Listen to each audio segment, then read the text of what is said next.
За манай сурвалжлах баг Монголын үйлдвэрч нэвлийн холбооны төв байрнаас бидэнтэй шууд холбогдож сая мэдээлэл хүргэлээ.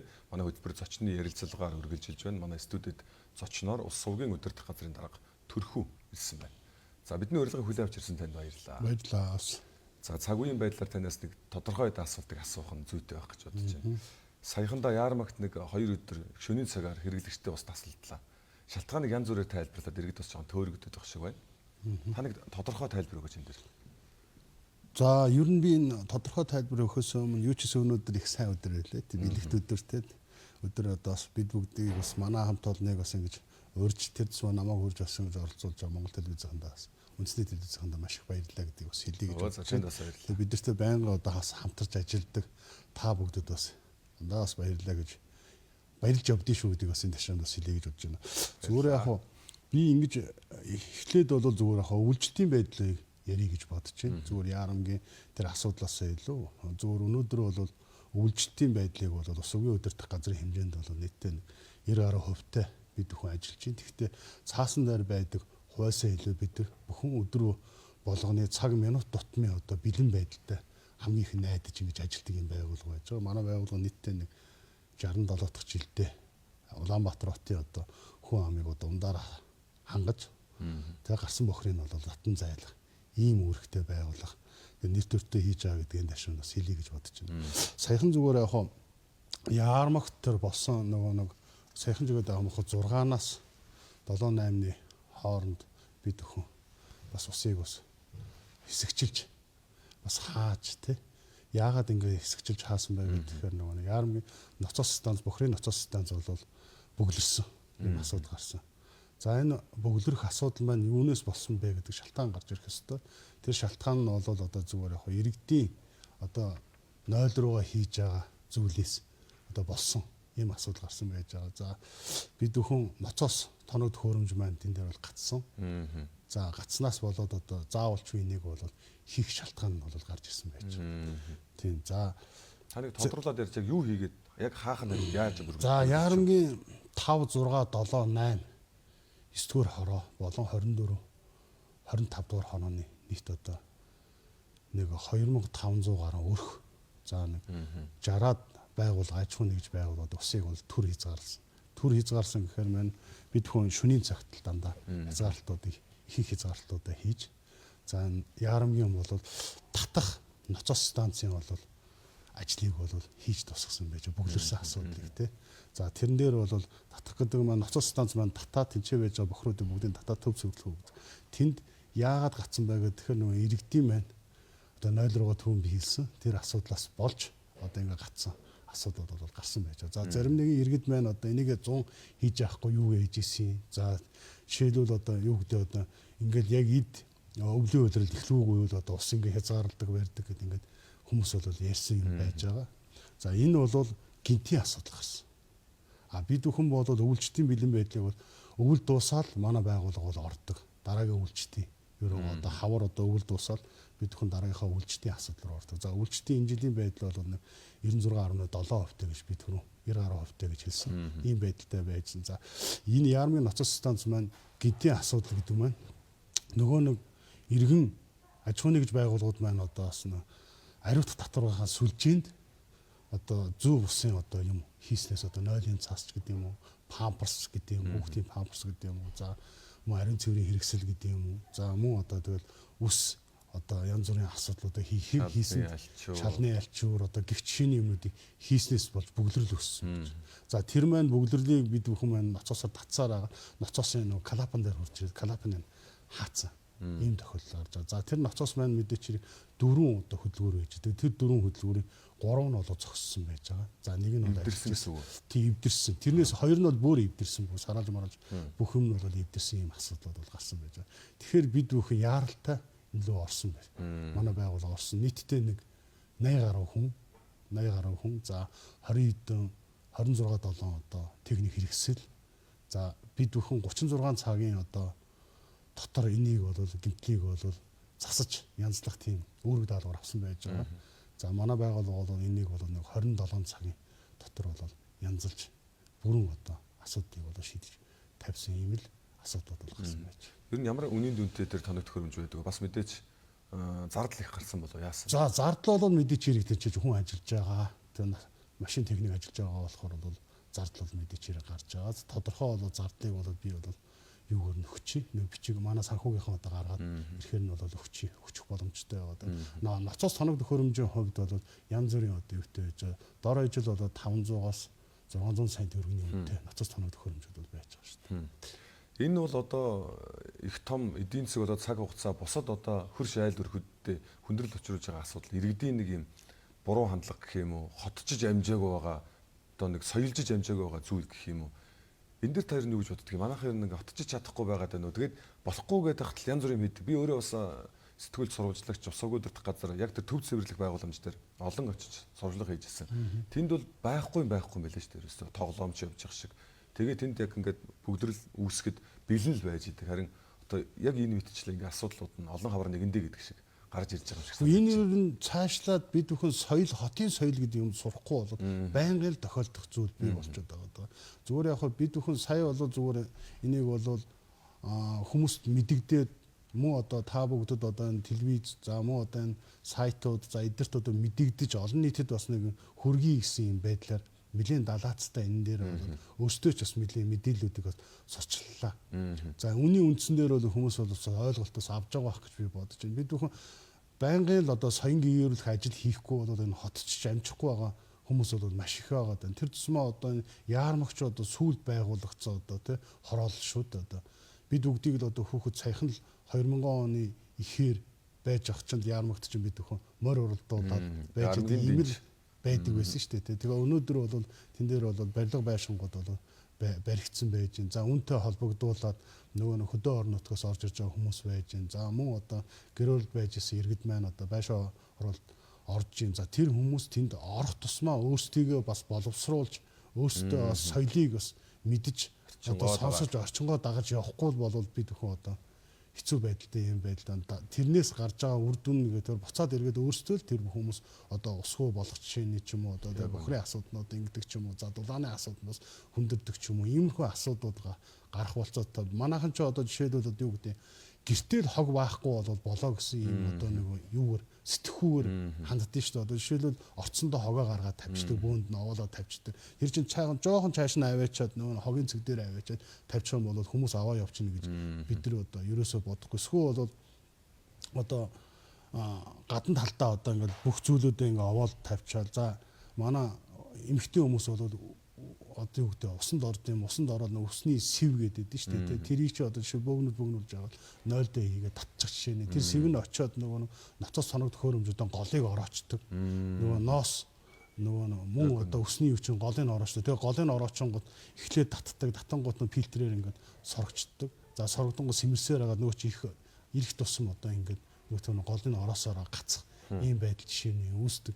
Тэгэхээр энээс ахуулаад энийг бол хүмүүс жижигхэн асуудал гэж бодож байгаа. Энээс ахуулаад бид бүхэн нөгөө томоохон одоо тий одоо усанд одоо уустгүй бодис ахуулаад асуудууд маш их одоо гарч ирдэг юм болсон байна. Яг гоо бид зөв сонирхоод асууж байгаа шүү түрүү дарга. Одоо тэнд асуудал үүсгээд хийж болохгүй гэдэг тэр томоо уран юмыг нойлохон суултур тэгээд усаа татчихад байгаа нөхдүүдийг олж илрүүлж болдго юм уу? Тэдэд хариуцлага тооцох тийм систем байж болох уу? Гэхдээ одоо олж илрүүлнэ их ч одоо хэцүү шүү дээ. Тэр төлөвлөсөн шугамшуулжгаар манайх руу одоо ороод ирж байгаа болохоор юусе хаанаасаа юу нь орж ирж байгаа нь бол бид нар бол мэдэхгүй шүү дээ. Тэрийг бол тухайн одоо нөгөө байрных нь одоо орон сууц нийтийн удирдах газар ч юм уу мөн одоо энэ нийтийн аж ахуйн газруудаар одоо хамааруулж одоо тэнд одоо байрных нь гадна талд нь шүүлтэг мүлтэг тавьж тэгжээч л тэр бүгдийг энэ байрнаас гарч ирж байгаа гэдгийг мэднэ үхээс биш. Одоо яг тэр айлс гэдгийг бол бас мэдэхгүй. Эсвэл бол айл бүрд ч юм уу одоо тийм шүүлтүр тавьж ижил одоо барих магадaltaй л да. Тэгэхээр нөгөө айлаа өөртөө нөгөө яг тэр зовлон нөгөө жижигээр бас амсах магадaltaй болчиход байгаа. Уул нь бид бүхэн яг тэгж хийгүүл зүгээр тий болдог болоо. Яг уу сайн хажуугаар саар гэж байдаг одоо бас эерэг юмнууд бас ажиглагдаж байна л да. Манай нийслэл Улаанбаатар хот гэр ороолуудын худгууд одоо бидний багын үеийг бодоход автомат болсон байна. 24 цаг ажилдаг болсон. Хүний хараад бас болсон байна. Тэгээд энд чинь нөгөө сая бас нэг 180 шинэ худаг гэснүүд тавьсан байх шиг байна. Аль хороодоор аль дүүргүүдээр тэр 180 худаг байршичв. Тэдний санхүүжилт мөнгө нь хаанаас гардаг юм?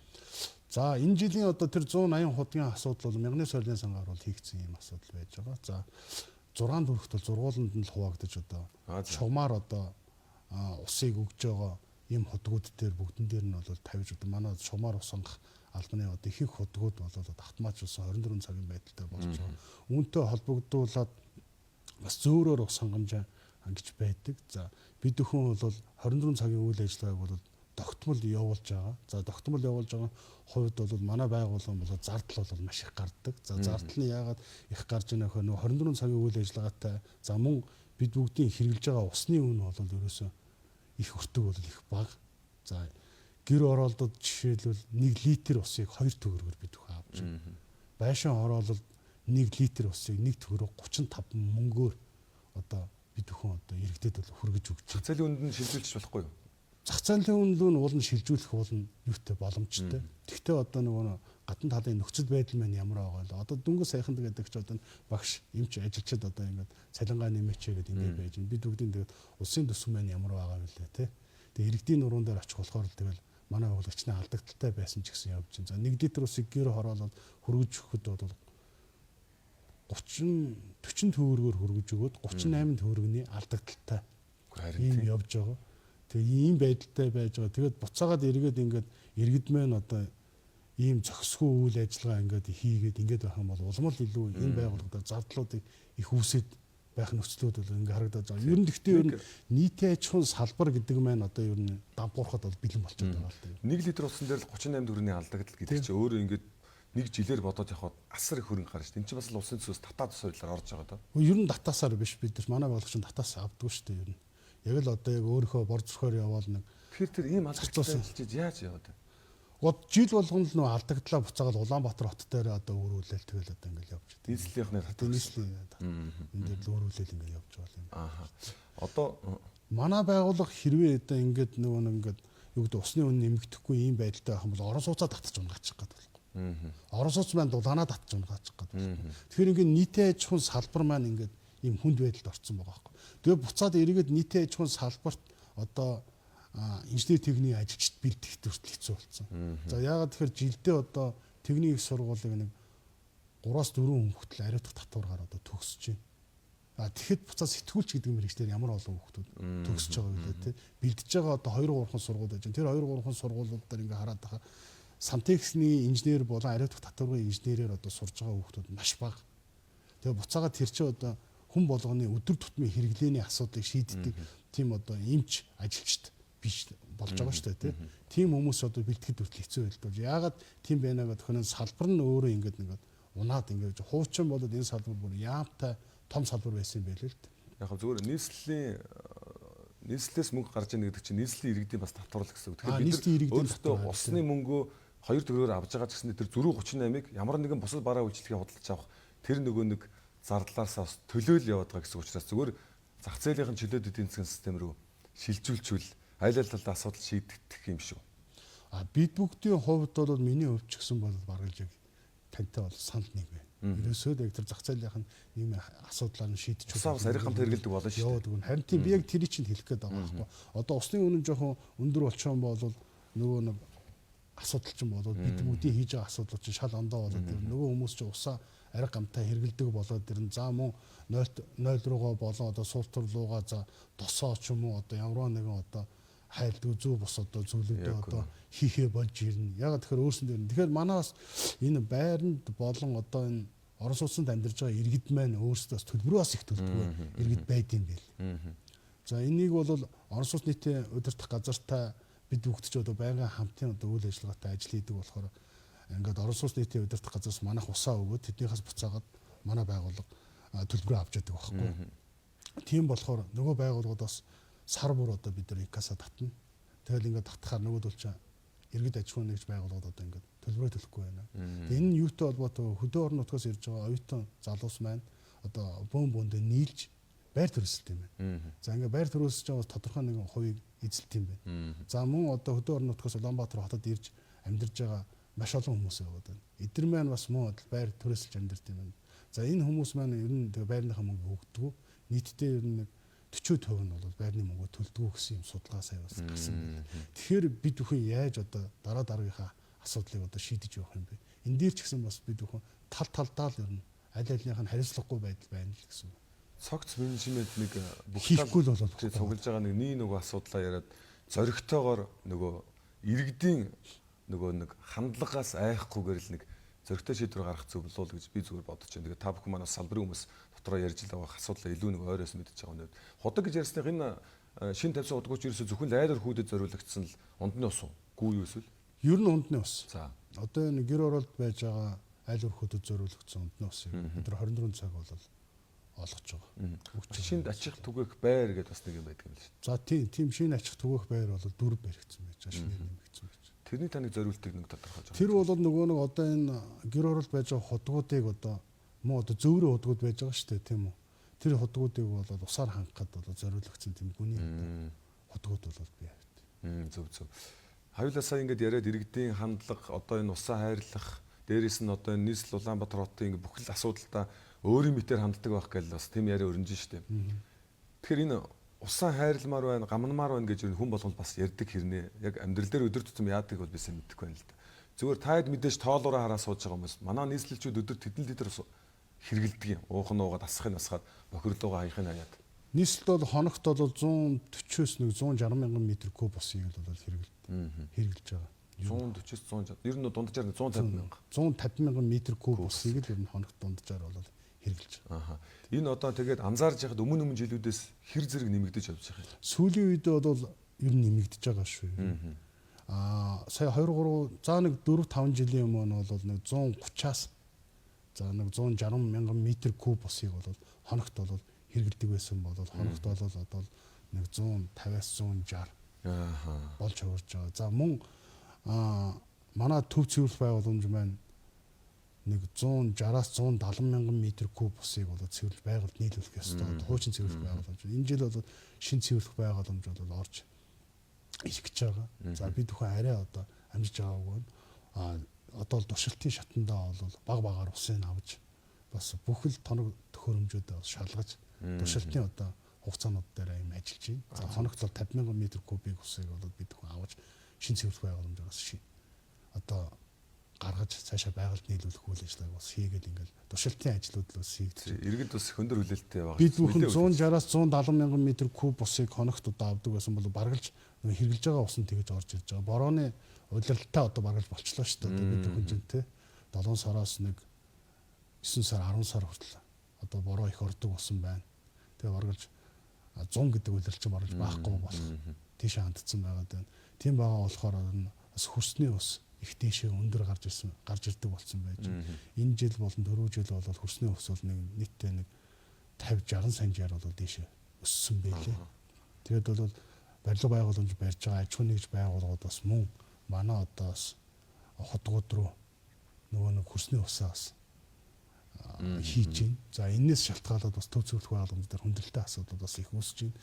Бид бүхэн яаралтаагаар одоо 250-аас авах гэж их одоо өдөр шөнөгүй бас ажиллаж байна. За энэ 250-ыг авчих юм бол нийтдээ хоногт 410 гаруй метр куб усыг бид хүн цэвэрлэх боломжтой болж байгаа. За мэдээч хэрэг маш бага хугацаанд бид бүхэн хуучин цэвэрлэх байгууламжаас сэргээж бас тоног төхөөрөмжөө бас засвар одоо капитал засвар хийдэг ч юм уу одоо ингэж хоёр цэвэрлэх байгууламжаар зэрэг авч хослол маягаар авч явах ийм төлөвлөлттэй бид бүхэн бас ажиллаж байгаа. Та хэлж штэ сая 500 мянган хүн хоногт 1550 мянган метр куб ус хэрглэж штэ. Тэгээд бид ингээ өдөр тутам энэ хэрэглээ ингээ цааш прогноз харахаар бас өсөх магадaltaй. Тэгэхээр нийслэл Улаанбаатар хотын ундны ус, гүний усны нөөц энтэйг уялдуулаад ийм таадын судалгаа хийхэд ер нь бидэнд ямар эрсдэл байна? За бид бүхэн бол сая бол мягны сорилын сан болон за Дэлхийн банкны судалгаагаар бол гаргасан байж байлаа. За Улаанбаатар хот бол нийтдээ нэг 2060-аас 70 он хүртэл бол усны асуудал бол байхгүй явах болцоотой гэж ингэж гарсан байлаа. За энэ нь юу гэхээр бас баруун их усүр гэж орж ирж байгаа. Хоногт бол 60 мянган метр куб усыг бас Улаанбаатар хотод нийлүүл ийм үүрэгтэй ийм их усүр бас нэмэгдэж байгаа. Тэр нь бол сонгон уулын одоо бэлтээр баригдсан. За мөн л одоо бид бүхэн 96% гүйцэтгэлтэй тэр байгууламж бол барьсан байж байгаа. За одоо бол энэ 3 сард 26 оны 3 сард бид бүхэн тэрний одоо бас бүтэн жилийн одоо бас л тоног төхөөрөмжийн бол юуны одоо асуудлыг бол ярьж авахд одоо бэлэн болоод ажиллаж байна гэсэн. За бидний ярилцлагаа өндөрлсөн байна одоо. ийм хурдна. Тий. Хоёулаа яриаг сонирхолтой өрнөсөн учраас хугацааг богинохон шиг санагдлаа. 20 минут ярьчлаа. Өө за. Тэгээ Түркүүд дарга танд баярлалаа. Тэгээ таны одоо ажилд бас амжилт хүсье.